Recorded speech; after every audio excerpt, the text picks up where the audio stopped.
Hey everybody, welcome back to Smells Like Teen Angst. I'm Jordan and I'm here to talk about Cruel Intentions on Amazon Prime.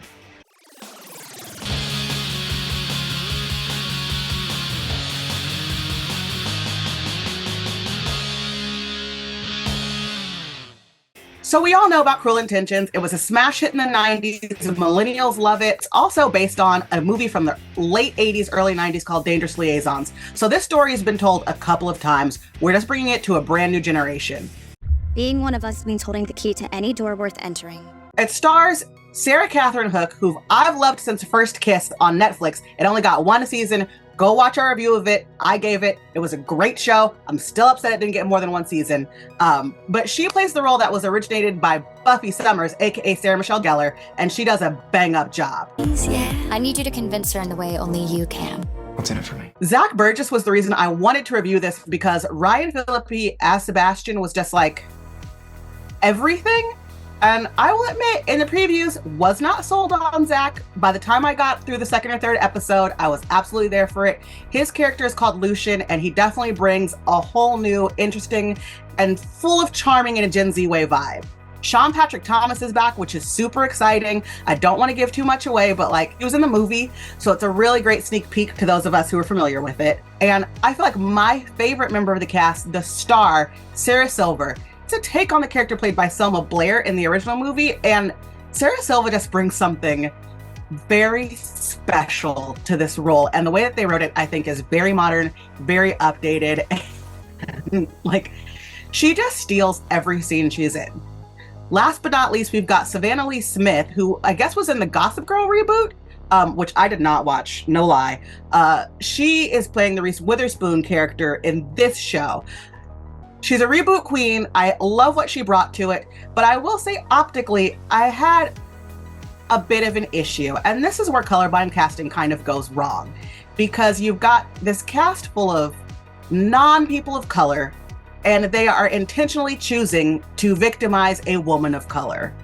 And just the way that that looks in the first couple of episodes made me feel some type of way. I will say, because Caroline and Lucien are step-siblings the same way that they were in Cruel Intentions, the movie, I'm pretty sure they were vaguely related in Dangerous Liaisons as well. It's been a long time since I've watched that movie. Anyway, because they're step-siblings, that's kind of where we could have gone colorblind casting.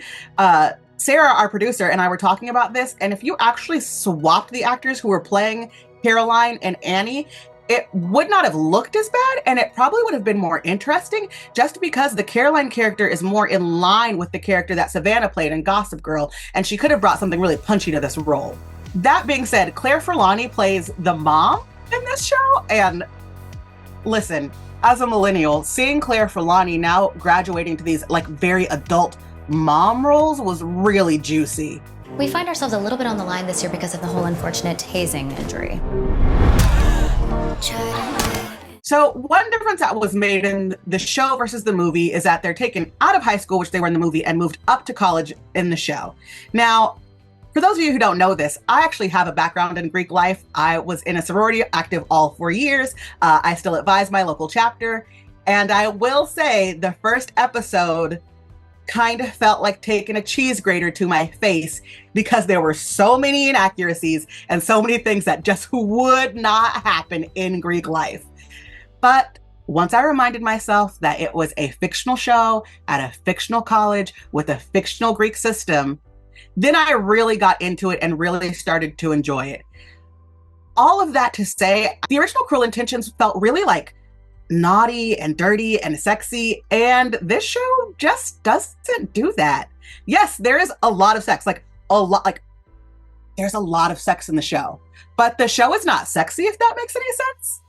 And I think that's my biggest gripe about the show. Dangerous Liaisons and Cruel Intention both have this illicit quality to them. Even now, it still feels illicit. These movies still feel like they're kind of towing the line ratings wise, and they still feel just really dirty and sexy. And this show feels very sterile and ABC Family. And even with all the sex that's on screen, there is not a lot of sensuality. There's not a lot of romance. There's not a lot of nudity. It's just kind of used as a plot point, and there's not a lot of feeling behind it. This show is very clean and sterile, and Honestly, it kind of reminded me of like the ABC family show Greek meets Cruel Intentions, which is not necessarily a bad thing because I did enjoy it, but absolutely not what I expected. Overall, if you're a fan of YA television, which we here at this channel are, I absolutely think you should check it out. It's 8 episodes. It's a quick watch. I got through all of it in 2 nights, and that's only because I wanted to break it up and not finish it in one. It is compelling where the episodes end, they leave you wanting more. There's a lot of twists and turns and mystery, and you kind of wonder how characters are going to get out of situations that they've put themselves into. So, if you're here, you love the teen angst. We love the teen angst. It's absolutely worth a watch. Was it my favorite watch this year? I'm going to be honest, it was not. That being said, it was absolutely worth the time. You know that there are no lines between us two, brother. That's what makes it so fun. I have a lot of things on the list of embargoed topics that I have thoughts about on this show. And because I can't say them now, when you get there, when you're watching it, just take them to the comments. So remember, guys, like, subscribe, ring the bell, come to us for all your teen angsty drama, and I'll see you in the comments to talk about Cruel Intentions. Bye, guys.